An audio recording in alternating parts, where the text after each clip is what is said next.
Welcome to Islam and evidence episode 3। Last episode में हमने 3 मिसालें देखी थी, बुक, पैलेस और क्लॉक, और हमने ये बात साबित की थी कि ये यूनिवर्स बगैर क्रिएटर के वजूद में नहीं आ सकता, और वो क्रिएटर कौन है? वही अल्लाह है। लेकिन यहाँ से एक और सवाल पैदा होता है कि अगर हर चीज़ का कोई ना कोई क्रिएटर है तो फिर अल्लाह ताला का भी कोई क्रिएटर होगा। ये सवाल एथिज्म की तरफ से बहुत कॉन्फिडेंस से पूछा जाता है और इसे इन्फिनिट रिग्रेस कहते हैं। मतलब अगर अल्लाह ताला ने ये पूरी कायनात बनाई है तो फिर अल्लाह ताला को भी किसी और ने बनाया होगा और उसे भी किसी और ने बनाया होगा, हत्ता कि ये मामला एंड तक चलता रहेगा जिसकी कोई इंतहा नहीं है। आज हम इस सवाल का मुकम्मल जवाब देखेंगे। हम कहते हैं कि इन्फिनिट रिग्रेस इम्पॉसिबल है। इसकी वजह क्या है उसको समझने के लिए हम एक सिंपल मिसाल ले लेते हैं, यानी एक ट्रेन। सोचो एक ट्रेन है जिसके बहुत सारे कंपार्टमेंट्स हैं और हर एक दूसरे से जुड़ा हुआ है। अब अगर सिर्फ ये कंपार्टमेंट्स ही कंपार्टमेंट्स हों और कोई इंजन ऐसा ना हो जो अपनी पावर से चल सके, तो ये कंपार्टमेंट्स चाहे 10 हों या इन्फिनिट हों, ये अपनी जगह पर ही रहेंगे। पूरी ट्रेन कभी हरकत में नहीं आ सकेगी। कंपार्टमेंट्स सिर्फ इसी वजह से चलते हैं क्योंकि एक इंजन है जो खुद चलता है और बाकी सबको खींचता है।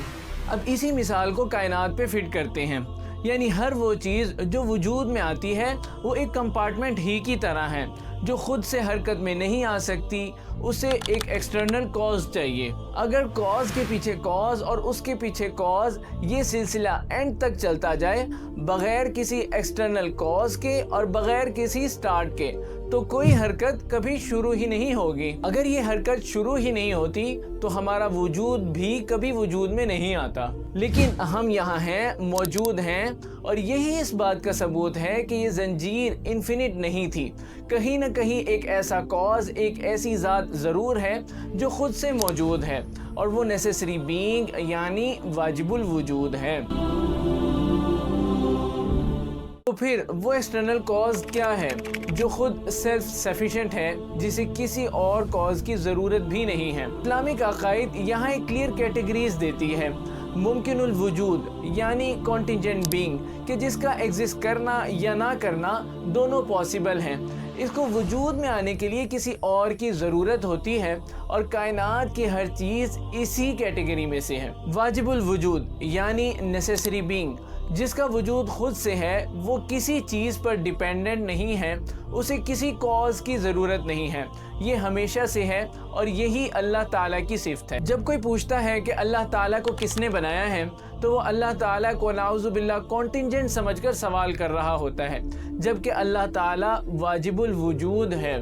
तो ये सवाल खुद अपनी बुनियाद ही में गलत है।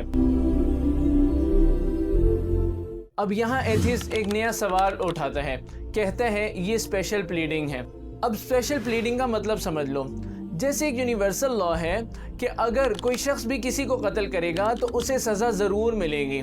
लेकिन अगर कोई शख्स ये कहता है कि ये कानून तमाम लोगों पर तो लागू होता है लेकिन मुझ पर लागू नहीं होता, यही स्पेशल प्लीडिंग कहलाता है, यानी अपने आप के लिए एक अलग कानून मुकर्रर कर लेना। अब एथिस्ट ये कहता है कि अगर कायनात की हर चीज़ का कोई ना कोई कॉज है तो अल्लाह ताला का भी कोई कॉज होना चाहिए। अब अल्लाह को इस कॉज से एग्जेम्प्ट कर देना ही स्पेशल प्लीडिंग है। लेकिन इसका जवाब खुद फिजिक्स दे रही है। सेकेंड लॉ ऑफ थर्मोडायनेमिक्स कहता है कि कायनात मुसलसल जवाल यानी एंट्रोपी की तरफ बढ़ रही है। एक दिन ये पूरी एनर्जी ख़त्म हो जाएगी, जिसे heat death of the universe कहते हैं, और हर वो चीज़ जो जवाल की तरफ जा रही है उसकी कोई बिगनिंग ज़रूर होगी।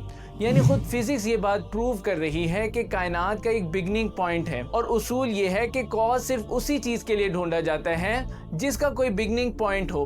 कायनात का एक बिगनिंग पॉइंट है, यानी वो पहले नहीं थी फिर वजूद में आई, इसलिए उसके कॉज का सवाल करना ठीक है। और अल्लाह ताला अज़ली हैं, यानी वो हमेशा से हैं जिसकी कोई बिगनिंग नहीं है, इसलिए उसके कॉज का सवाल करना ही गलत है। इसलिए ये स्पेशल प्लीडिंग नहीं है। हम पूरी कायनात के लिए ये कानून लागू कर रहे हैं और अल्लाह ताला को इसलिए इस कानून से एग्जेम्प्ट कर रहे हैं क्योंकि वो कायनात की हुदूद से बाहर है और वो टाइम और स्पेस से भी बाहर है, क्योंकि कायनात का एक बिगनिंग पॉइंट है और अल्लाह ताला की कोई बिगनिंग नहीं है। ये दोनों अलग चीज़ें हैं, इसलिए यहाँ कोई स्पेशल प्लीडिंग नहीं हुई। دیکھا آپ نے اللہ کو کس نے بنایا؟ یہ سوال سننے میں تو بہت سمارٹ لگتا ہے، لیکن جب غور کریں تو 3 چیزیں ثابت ہوتی ہیں۔ انفینٹ ریگریس امپاسبل ہے، اللہ تعالیٰ واجب الوجود ہے جسے کسی کاز کی ضرورت نہیں ہے، اور خود فزکس یہ تسلیم کرتی ہے کہ کاز صرف اسی چیز کی ہوتی ہے جس کا کوئی نہ کوئی بگننگ پوائنٹ ہو۔ اب اگلے ایپیسوڈ میں ہم آپ سے ایک سوال اور اس کے بہترین جواب کے ساتھ ملتے ہیں، تب تک کے لیے اپنا خیال رکھیے۔ السلام علیکم ورحمۃ اللہ وبرکاتہ۔